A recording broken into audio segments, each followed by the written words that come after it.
प्रश्न पाहूया. हा येऊन गेलेला प्रश्न आहे 2024च्या प्रश्नपत्रिकेमधला 63 क्रमांकाचा शिष्यवृत्ती 5वीचा प्रश्न आहे.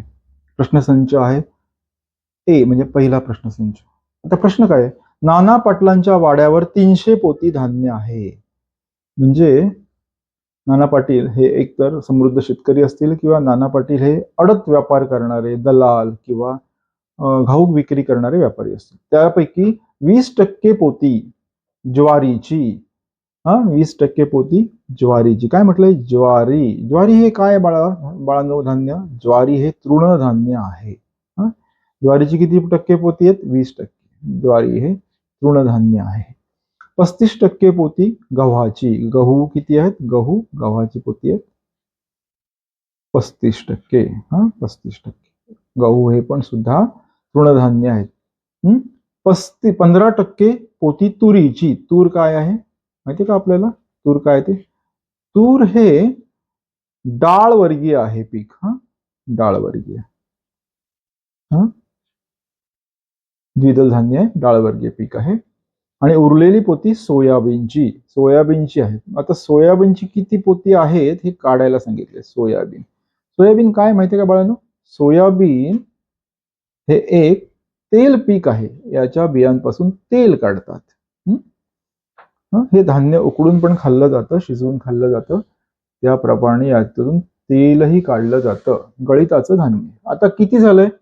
एकूण पोती जर 100 पकडली, 100% पकडली, गृहीत धरली 100%, तर आता याच्यातून आपण ही सगळी पोती वजा केली. 20 अधिक 35 अधिक 15 तर होतात 70%.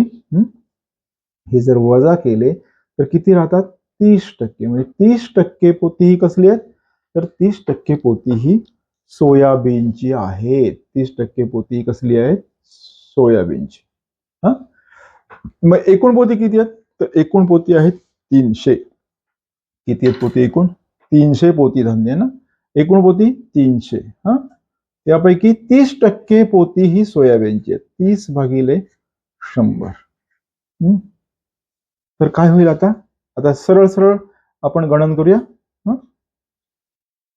किती आलं? 30 त्रिक 90. 30 गुणिले 3 किती आलं? 90.